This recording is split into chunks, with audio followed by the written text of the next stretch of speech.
Bienvenida, abogada, nuevamente. Discúlpeme todos estos inconvenientes de tecnología. Créanme que de verdad le pongo mucho amor y empeño a esto, pero hay veces no me salen bien.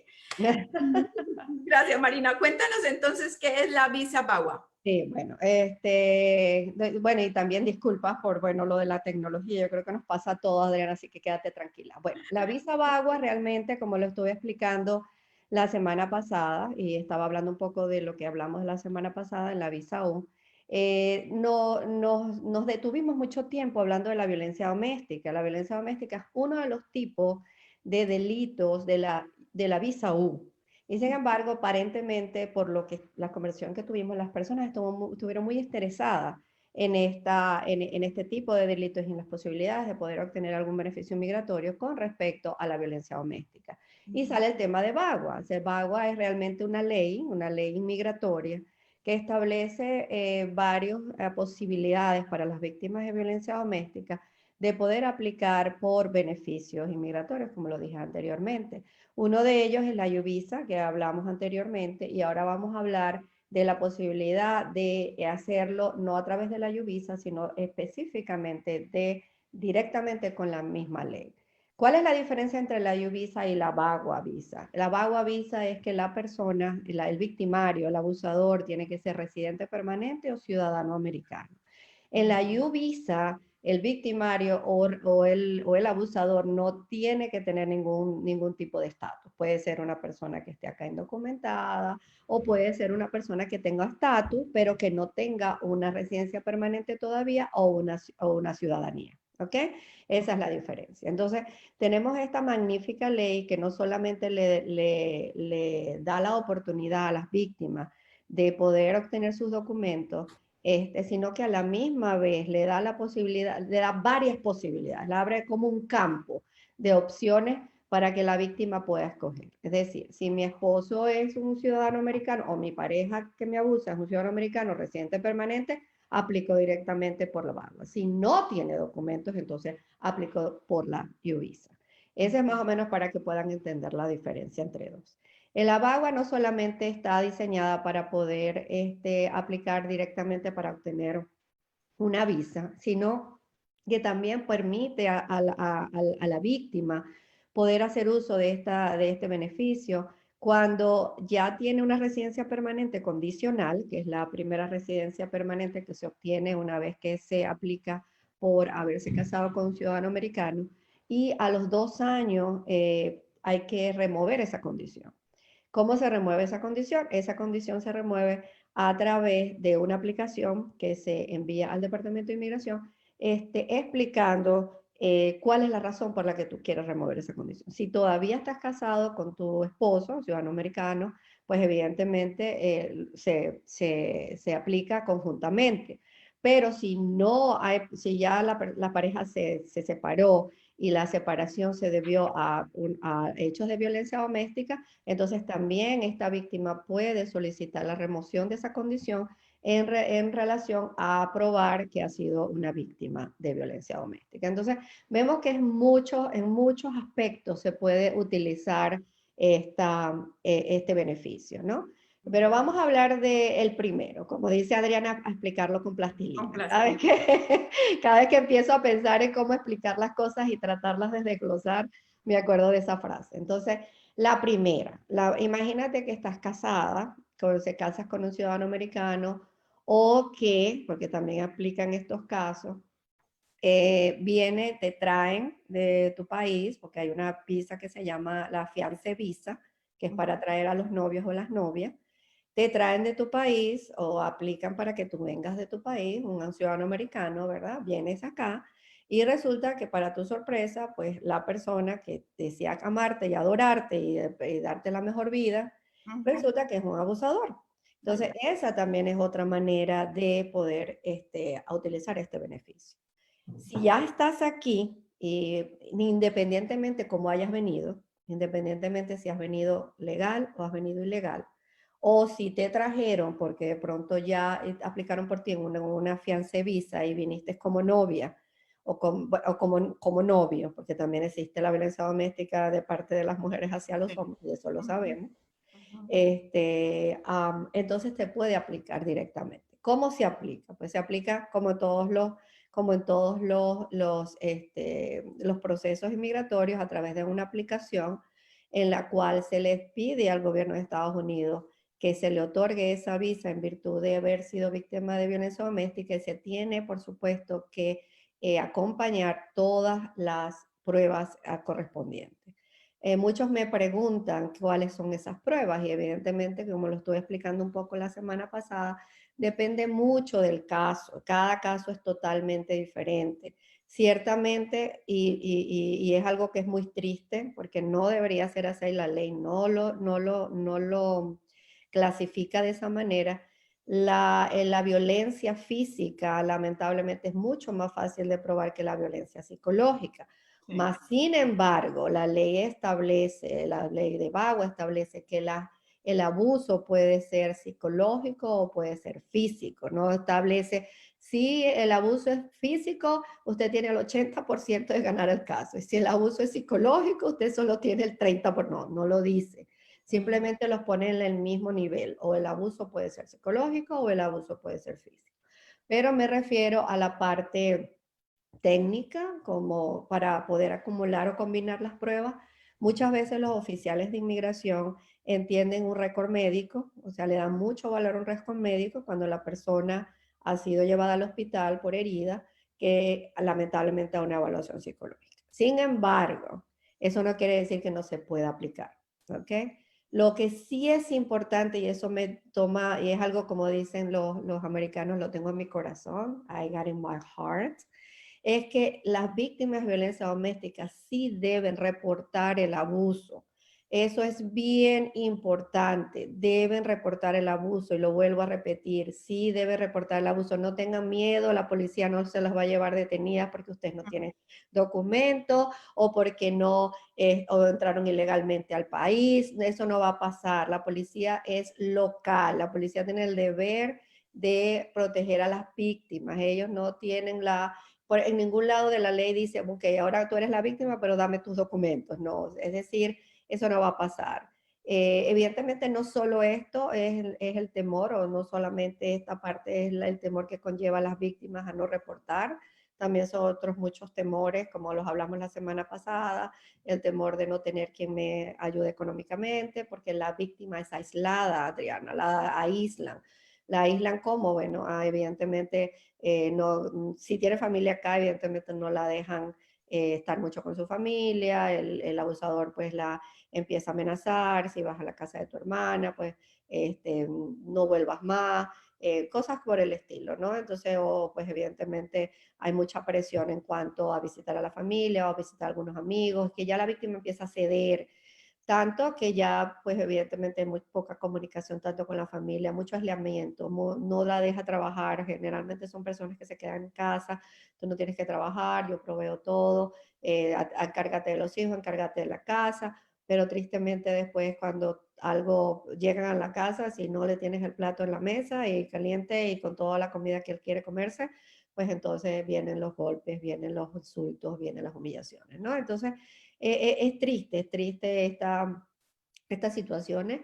Como te dije anteriormente, yo realmente tuve que hacer muchos cursos para poderme poner en los pies de las víctimas de violencia doméstica, porque pues ser una persona como nosotras, Adriana, independiente, que estudiamos, que salimos y que tenemos gracias a el apoyo de nuestro esposo, es un poco difícil, ¿no? Entender cómo una persona llega al nivel de ser un títere en las manos de otra persona, ¿no? O sea, y pues es triste, pero cierto, es cierto, lo confirmo, he hecho muchos cursos al respecto, no soy psicólogo, pero lo he visto la transformación de mis clientes desde que llegan a mi consulta, a la primera consulta, todas destrozadas, casi que no son como una sombra de una persona para que más o menos te puedas imaginar. Y después a nivel de muchos meses o quizás años, pues veo la transformación de ellas ya cuando empiezan a tener más confianza, cuando empiezan a trabajar, cuando empiezan a proveer por ellas mismas y pues ya después son unas personas pues ya muy independientes y pues que salen de este ciclo. Entonces, bueno, volviendo al Bagua, ya explico un poquito de la parte más interna de lo que es ser víctima de violencia doméstica, pero volviendo al Bagua, estaba hablando de la evaluación psicológica versus los récords médicos. Ahí me sale, Marina, ahí me sale una pregunta con respecto a ese proceso. Durante todo ese proceso que tú dices, hay una evaluación psicológica Sí. y todo, le ofrecen completamente gratis dentro de ese proceso, sea la atención psicológica o psiquiátrica, por así decirlo. ¿Hay No. alguna entidad que se encargue de eso? Ok, eso creo que lo hablamos la vez anterior. Hay algunas instituciones, por ejemplo, está en Greensboro, una organización con la que yo trabajé muchísimo, que por cierto quedé en darte la información y creo que no te la he dado, que se llama Family Services of Piedmont. Ellos tienen dos, si no me equivoco, psicólogos bilingües espectaculares, muy atentos. Lo que sucede es que ellos no es que no cobran, no es que es gratis, pero sí la cantidad que cobran es mínima, porque pues son una organización sin fines de lucro. Es la que conozco. Acá en Winston-Salem también hay un Family Services, pero hasta donde yo sé, y puedo estar equivocada, no tienen mucho acceso a psicólogos bilingües. Entonces, la parte que estaba un poquito como, como de obstáculo, ¿no? Y pues puede ser que esté equivocada porque eso, la última vez que tuve contacto con ellos fue hace como 6 meses o quizás más, y hasta ahora no tenían una un persona. psicólogo bilingüe, entonces una persona bilingüe. Entonces es como que difícil pues para nuestra comunidad, pues con temas tan delicados, Adriana, hablar con alguien y de pronto sentarte a abrir tu corazón, mostrar tu vulnerabilidad y tener que tener un intérprete allí para no saber en qué momento está interpretando todo lo que tú estás queriendo decir, ¿no? Entonces, Correcto. con todo el respeto que le tengo a los intérpretes, por supuesto. Correcto, pero sí, sí es complicado una tercera persona tratando de uno explicar todo el abuso al cual uno ha sido sometido.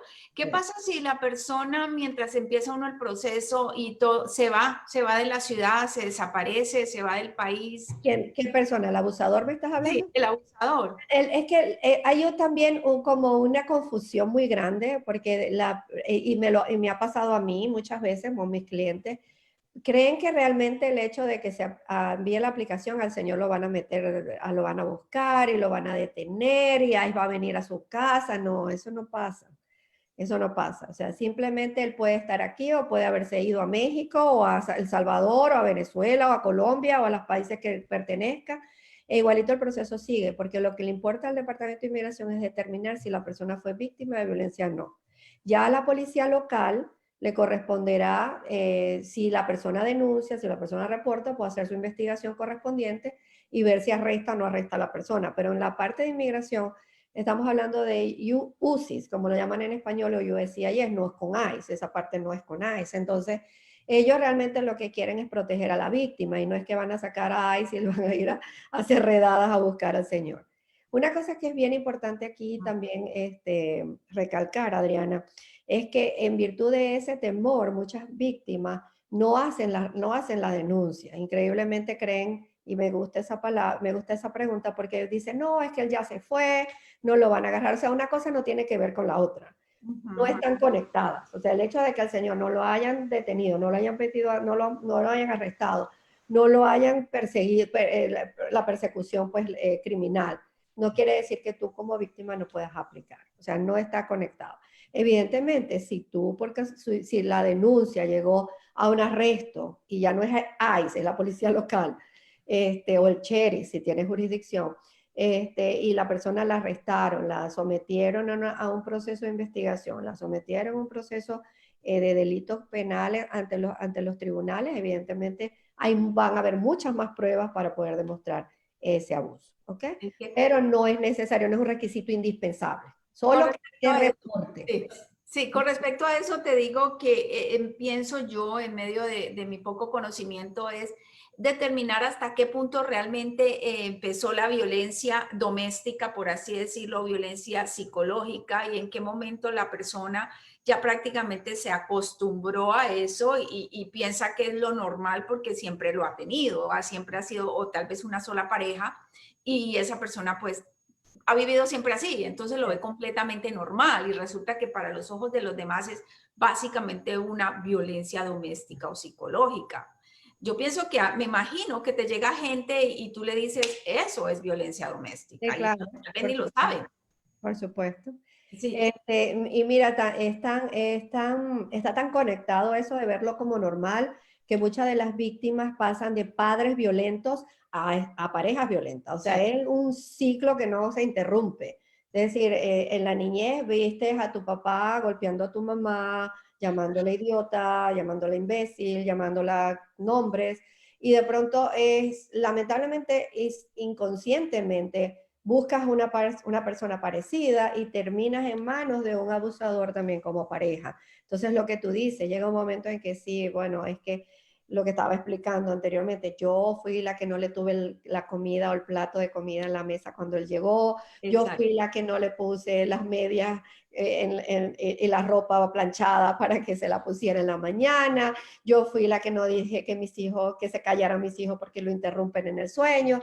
Es decir, empieza como un tema de culpabilidad muy grande y realmente sienten ellas que son las culpables de que ese abuso esté ocurriendo, ¿no? Entonces, hay muchos factores, yo no quiero meterme con la parte psicológica porque pues es muy compleja, muy complicada, yo no soy psicólogo, pero he leído muchas evaluaciones psicológicas y me he venido dando cuenta a través de los cursos que he hecho que eso es lo que sucede también con estas personas, muy Claro, triste. y me imagino también que a través del tiempo, de los años, ha cambiado también la posición de la mujer en el hogar y en el trabajo y todo, y lo que antes, hace muchos años, se veía como normal, hoy prácticamente no lo es. Claro. Entonces, también hay personas que se quedaron con los parámetros de hace mucho tiempo y dicen, no, pero es que si mi mamá lo hizo, mi mamá, la abuela, el bisabuela y todo el mundo es completamente normal, pero para este tiempo ya no es normal. Entonces, yo me imagino que hay como una lista, hay una lista de cosas que tú puedes determinar eso,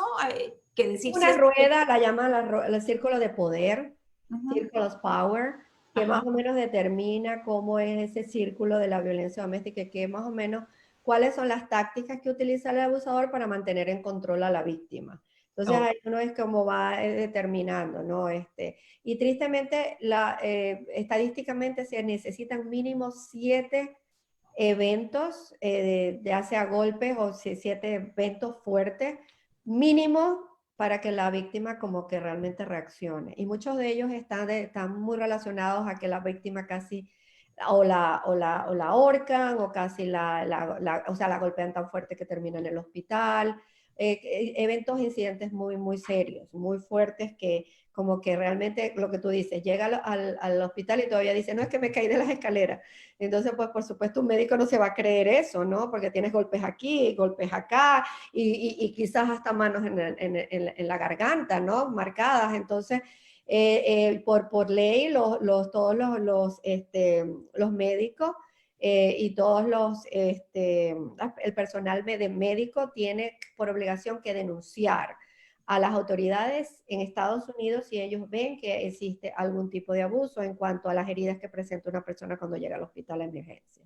sí, Entonces, allí es cuando la víctima como que realmente abre los ojos y dice, ve a la policía o al sheriff si es el que se encarga y empiezan a hacerle preguntas y es como que, oye, sí, estuve a punto de morir y realmente esto no es normal. Esto es como que ya es como que como dicen por ahí, la gota que derrama el vaso y es cuando empiezan entonces a buscar quizás ayuda y entender. Hay algunas víctimas que llegan a mí, esto estás hablando es tan importante, que han llevado a sus hijos a psicólogos porque de pronto no están bien en la escuela, de pronto pasa algo en la escuela, un bully o algo así. Y ellas, cuando están con el psicólogo, cuando están con los niños, generalmente los psicólogos tienen la obligación, es parte del cuestionario, ¿no? De preguntarles a las mamás cómo es la casa, cuál es el ambiente donde se desenvuelven los niños, porque realmente cuando son víctimas también de estos abusos en las escuelas o bullying, también son niños muy sumisos, ¿no? Entonces, este, empiezan a preguntar y entonces cuando la mamá empieza a hablar, no, es que mi esposo es así o mi pareja es así, y pues de pronto le grita mucho al niño, de pronto le ha pegado, de pronto me ha pegado a mí. Y entonces cuando la psicóloga habla con ellos, le dice, señora, usted es una víctima de violencia doméstica. Y entonces busque ayuda, usted puede obtener sus documentos, usted puede quizás salir de ese círculo. Y entonces como que abren los ojos, o sea, ni siquiera ya se han dado cuenta, se dan cuenta a través de querer ayudar a sus hijos. Sabes que como madre a veces pensamos más en nuestros hijos que en nosotros, y es como cuando las llevamos y dijimos, pero si realmente, y cuando les dicen, realmente usted quiere que su hijo mejore, usted necesita salir de ese ambiente, usted necesita que su familia, entonces cuando la madre por instinto materno empieza como a investigar más y a ayudarse ella misma. Me surge aquí una pregunta, Marina. Este se llama visa. ¿A través de la visa pueden obtener la residencia y luego la Sí, ciudadanía? sí. Vamos a hablar de la primera, la de la plastilina, la que mi esposo es ciudadano americano o residente permanente, y yo soy una víctima de violencia doméstica, tengo mis pruebas, reporté, importante reportar a la policía, si es la policía, el sheriff, dependiendo de la cuestión es llamar al 911, porque ellos son los que saben quiénes tienen jurisdicción. Y reportar el abuso. Entonces, una vez que se hace la aplicación, la persona va a tener, por supuesto, la aprobación de su visa, y inmediatamente al año puede aplicar por su residencia permanente.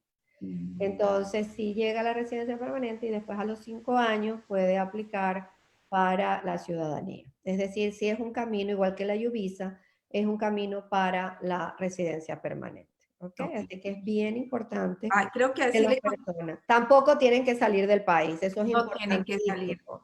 Igual que la Yuvisa, las víctimas de violencia doméstica no tienen que salir del país cuando su visa es aprobada por VAWA. Exactamente, que esa es la pregunta a Yarixa Casadiego, creo que le contestamos ya la pregunta. Con respecto al tiempo del proceso, ¿tú hablas de un año en cualquiera de las 3 visas que hemos tocado? Bueno, la Yuvisa, acuérdate que hablamos, creo que lo tocamos, tiene una lista de espera muy grande, porque son 10.000 visas al año. Entonces, como son 10.000 visas al año, ahorita va por un periodo de espera de 3 a 4 años para poder darte una respuesta. Esa es la Yuvisa. La VAWA Visa se tarda aproximadamente de 8 a 10 meses para darte una respuesta. Tiene varias etapas, porque hay una como la llama prima facie, que hay que probar ciertas cosas, después hay que probar otras, pero en total puede ser 8 o 10 meses. Ahorita con el coronavirus no sé cómo lo va a afectar, podemos hablar de un año, pero una vez que la persona tenga pues la visa, después posteriormente puede aplicar para su residencia permanente. Y a través de esa residencia después pueden solicitar a sus parientes, a sus papá y a su mamá. Los residentes permanentes no pueden pedir a los padres, más sin embargo los ciudadanos americanos sí. Entonces, por supuesto, en el futuro, cuando la persona ya se haga ciudadana americana, también dependiendo del caso, donde están los padres se han portado bien, los padres han entrado y salido ilegalmente, han vivido acá. Hay muchos factores, pero sí, realmente en general. Imagínate que los padres están en su país de origen y ella los quiere pedir, sí, sí los puede pedir y sí los va a traer. Ahora, si los padres han vivido acá un tiempo y han estado ilegales, hay que ver cómo está esa situación para poder determinar si hay posibilidades o no. Ok. Y una pregunta que me surge y es, yo sé que no hemos hablado de precios ni mucho menos queremos tocar ese tema, pero de las 3 visas que hemos hablado, que es la T, la U y la VAWA, ¿cuál de las 3 es la más económica de esas 3 Es visas? que depende en qué califique la persona. O sea, si de pronto la persona no es víctima de tráfico humano, pues ni modo que pueda aplicar por la T. Si la persona es violencia doméstica y pueda el abusador tener documentos, residente permanente y ciudadano americano, yo recomiendo la VAWA porque tiene mucho tiempo menos de espera que la Yuvisa. Pero en los 3 están más o menos en la misma categoría, para más o menos tener, para que te Una idea. una idea. Okay. ¿Y eso acoge nuestros hijos? O sea, si nosotros llegamos aquí con nuestros hijos, todavía son menores de edad, ¿los acobija eso o Y no? hay posibilidades tanto para la Yuvisa, para la T-Visa y para la VAWA. Si ya pasaron los 18, no los sacó, no los... Realmente hasta los 21, Adriana. Hasta los 21. Increíblemente, la ley de inmigración es muy... Tengo el teléfono. El Siri se activa a veces solo. Hablo mucho, Adriana. No, no, no. La ley de inmigración tiene ciertas edades para que los niños o los derivativos puedan entrar en los casos, pero para las T-visas, las U-visas y las VAWA visas, la edad que se necesita es menos de 21 años para que tengan Ok. licencia. O sea Y que es en ese momento le dan el Social Security y pueden empezar a trabajar sin restricción. cuando la persona ya, por supuesto, la U-Visa, te explico, la T-Visa como nunca ha alcanzado las 10.000 visas del año, pues evidentemente cuando por fin un caso llega a manos de inmigración, generalmente se tarda muy poco, porque no Ok. tiene la lista de espera. La U-Visa tiene de 3 a 4 años de lista de espera ahorita, en estos momentos, así que evidentemente hasta que la persona no, hasta que su caso no llegue al número indicado y su caso sea decidido, no va a tener un permiso de trabajo, lamentablemente. En los casos de VAWA, en el momento que se aplica, uno aplica también por el permiso de trabajo. Y probablemente ya es discreción del oficial si te otorga el permiso de trabajo antes de la decisión o después de la decisión. Si lo otorga después de la decisión, recordemos que el tiempo es de 8 a 10 meses, entonces tampoco es tan largo como 3 o 4 años. Entonces, si la decisión es favorable, la visa que te otorgan o la aprobación está acompañada con un permiso de trabajo. Okay. Perfecto. Y por supuesto, para todos los que nos escuchan, hay opciones, siguen habiendo opciones, solamente que depende de nosotros poder averiguar la información. No se queden con la información de la amiga, de la comadre, del tío, del abuelo. No, tienen que ir a la fuente. Hay opciones a todos los que nos escuchan. Compartan esta información, por favor, que es una información valiosísima. Es la abogada de inmigración Marina Castillo contándonos que hay oportunidades para nosotros, pero que sencillamente tenemos que tocar la puerta. Y estas opciones no dependen de nuestro estatus migratorio. ¿Ok? Eso no tiene nada que ver, son dos cosas totalmente apartes, que es básicamente el temor siempre de poder denunciar al abusador. ¿Ok? Hay opciones para todos los que nos escuchan, por favor, compartan esta información.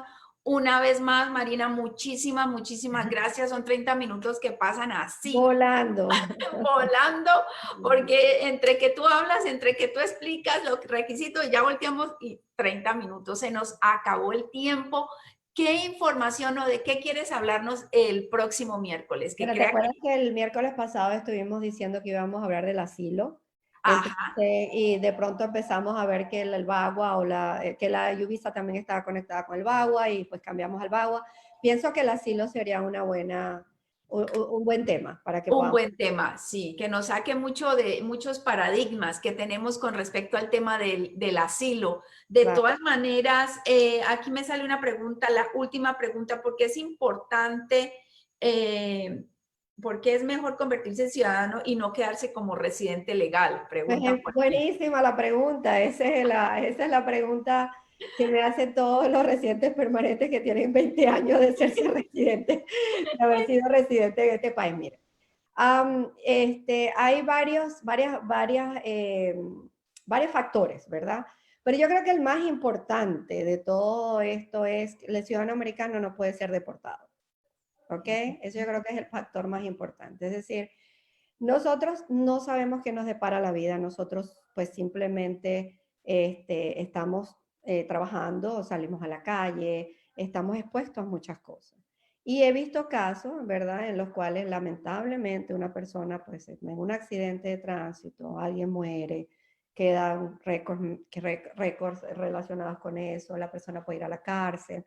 A veces ni siquiera lo buscan, a veces pasan cosas que pasan, como dicen los americanos, life happens. Entonces, en estos casos de, por ejemplo, si una persona muere en un accidente y la persona pues le hacen un cargo, la ponen detenida, la arrestan, la ponen en un proceso criminal, un proceso penal, la persona puede ser deportada. ¿Por qué? Porque pues todos los residentes permanentes, adicionalmente a que tenemos que vivir 6 meses en el país obligatoriamente, mínimo, porque si no, pues también la residencia permanente puede ser considerada abandonada.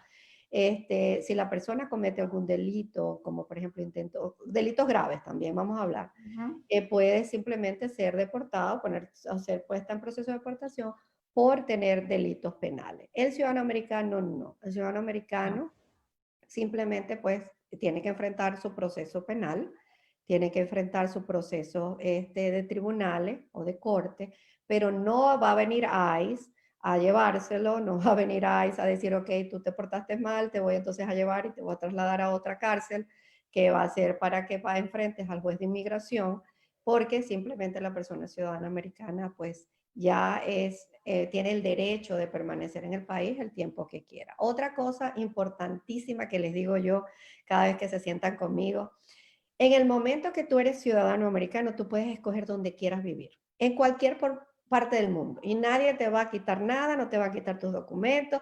Te quieres vivir a Australia, váyase a vivir a Australia. Se quiere vivir a China, vaya a vivir a China. Entonces, ¿qué sucede? Que el residente permanente siempre tiene que vivir en Estados Unidos mínimo 6 meses al año.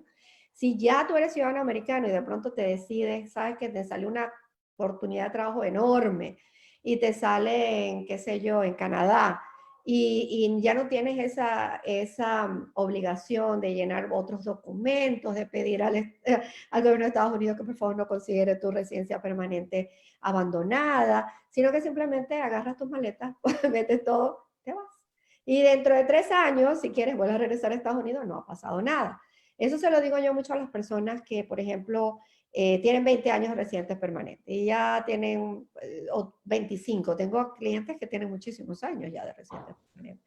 La tuvieron con la amnistía del campo. Hay una amnistía que hubo en 1980 y tanto, que muchas personas arreglaron la residencia permanente a través de esa amnistía.